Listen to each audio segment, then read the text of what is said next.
Jamie, as you just mentioned to us, high heat and humidity are out for now, thankfully, but now we have some haze on our hands. It's all thanks to another round of smoke drifting down from those wildfires way north in Canada. Fox 49's Shadiah Tomlin is live after talking to a doctor on how to keep an eye out for your own health. Shadiah? Health professionals say pay close attention to air quality because it can help your health in the long run.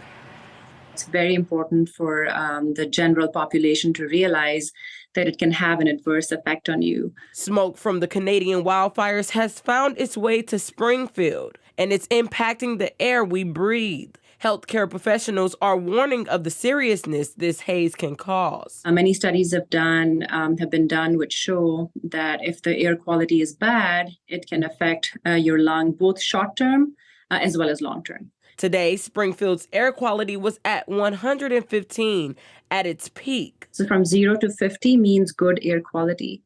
And then 50 to 100 is kind of moderate, and that's usually where we've been with the past wildfires. I know today I think it was around 113, 116, so it's kind of in the zone where it's going to affect people who are sensitive. The smoke also has chemicals that are dangerous. The people that are the highest risk are those that have lung conditions. There's certain, obviously the elderly are going to be more at risk.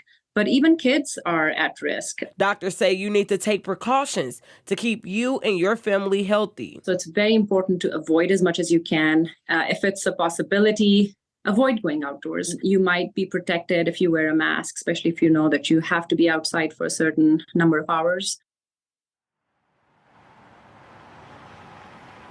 Using things like an air purifier or even just keeping your windows shut can help your health in the long run with this poor air quality.